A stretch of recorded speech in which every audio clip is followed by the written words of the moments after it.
আসসালামু আলাইকুম। আজকে আমি ভুড়ি ভুনাটা রান্না করেছিলাম, তো সেটাই আপনাদের সাথে শেয়ার করছি। তো দেখেন এখানে আপনাদের ভাইয়া 1 কেজির মতো ভুড়ি আনছিল, তো সেটা আমি ফুটন্ত গরম পানি দিয়ে সুন্দর করে পরিষ্কার করে নিয়েছি। দেন এরকম ছোট ছোট করে কেটে নিয়েছি। তো দেখেন এরকম ছোট ছোট করে কেটে নিয়েছিলাম। তো তারপরে আমি এগুলো আবারও সুন্দর করে ধুয়ে নিয়েছিলাম। দেন কড়াইতে আমি একটু পানি দিয়েছিলাম। পানিটা গরম হলে এখানে আমি ভুড়িটা দিয়ে দিলাম। দেন আমি খুন্তির সাহায্যে নেড়ে চেড়ে মিশিয়ে নিচ্ছি। গরম পানি করে এভাবে বটটা কিন্তু ধুয়ে নিলে বটে কোনো বাজে স্মেল থাকে না। তো আমি এখানে অল্প একটু হলুদ দিয়ে দিলাম। দেন একটু 3-4 মিনিট একটু জাল দিয়ে নিয়ে নামিয়ে নিলাম। তো নামিয়ে নিয়ে পানিটা ঝরিয়ে নিচ্ছি। দেখেন দেখতে এরকম হয়েছে।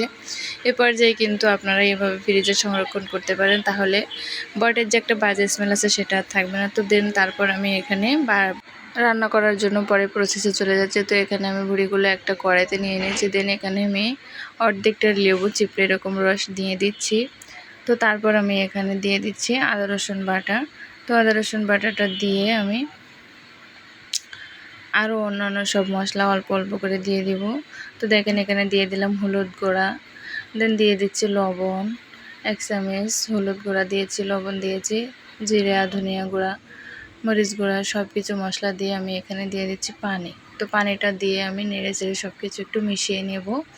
দেন মিশিয়ে নিয়ে আমি রান্না করব এই পানিটা শুকিয়ে আসা পর্যন্ত। তো এই পানিটা শুকিয়ে আসতে আসতে কিন্তু আমার ভুড়িটা সিদ্ধ হয়ে যাবে। তো দেখেন আমার পানিটা কিন্তু শুকিয়ে এসছে, আর ভুড়িটা কিন্তু এ পর্যায়ে একবারে সিদ্ধ হয়ে গেছে।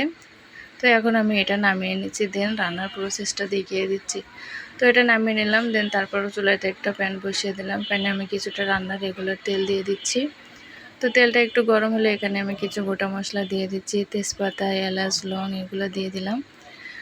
তো দিয়ে দিলাম, একটু গরম হয়ে গেলে সেখানে দিয়ে দিলাম পেঁয়াজটা আমি একটু হালকা লাল গোল্ডেন ব্রাউন কালার করে ভেজে নিচ্ছি। তো দেখেন পেঁয়াজটা কিন্তু আমি এভাবে নেড়ে চেড়ে ভেজে নিচ্ছি। তো এভাবে কিন্তু গরুর বাট খেতে খুবই ভালো লাগে। গরুর বাট খেতে কে কে পছন্দ করেন অবশ্যই কমেন্টে জানাবেন। তো দেখেন লাল লাল করে ভাজা শেষ। এখন আমি এখানে দিয়ে দিচ্ছি আদা রসুন পেস্ট, দেন একটা টমেটো কুচি দিয়ে দিলাম। দিয়ে আমি খুন্তির সাহায্যে আবারও নেড়ে চেড়ে মিশিয়ে নিলাম। দেন এখানে আমি একটু পানি দিয়ে দিচ্ছি যাতে আমার মশলাটা পুড়ে না যায়। তো পানিটা দিয়ে আমি আবারও নেড়ে চেড়ে মিশিয়ে নিচ্ছি। দেখেন মিশিয়ে নিলাম এভাবেই। তো এই পর্যায়ে আমি আপনাদের সাথে কিছু কথা বলছি।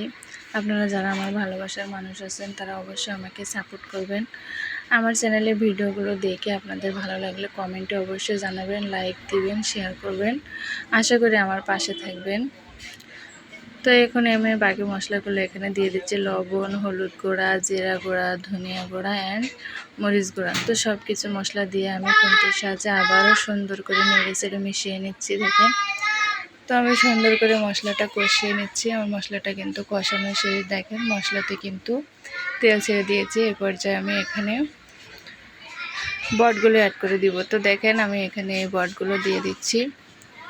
তো বটগুলো এখানে দিয়ে আমি খুন্তির সাহায্যে আবারও সুন্দর করে নেড়ে চেড়ে মিশিয়ে নেব এবং মিডিয়াম লো আছে এভাবে আমি আরও 5-7 মিনিট একটু সুন্দর করে কষিয়ে নেব।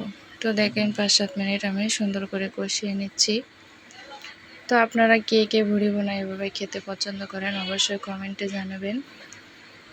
তো দেখেন আমার ভুড়ি ভুনাটা কিন্তু এভাবে কিন্তু আমি সুন্দর করে 5-7 মিনিট একটু কষিয়ে নিয়েছি। তো কষানোর পরে আমার এই বটটার কিন্তু টেক্সচার এরকম এসেছিল। দেন আমি এখানে কিছুটা পানি অ্যাড করে দিব। তো দেখেন আমি পানিটা এখানে অ্যাড করে দিলাম। দেন খুন্তির সাহায্যে আবারও নেড়ে চেড়ে মিশিয়ে দিলাম সব কিছু সুন্দর করে। তো এভাবে আমি রান্না করব আরও 15-20 মিনিট। তো 15-20 মিনিট পরে আমার এই পানিটাও শুকিয়ে যাবে। আমার রান্নার টেক্সচারটাও তখন দেখতে পাবেন কীরকম সুন্দর এসেছে। তো এভাবে কিন্তু ভুড়ি ভুনাটা খুব সহজে আপনারা করে নিতে পারেন।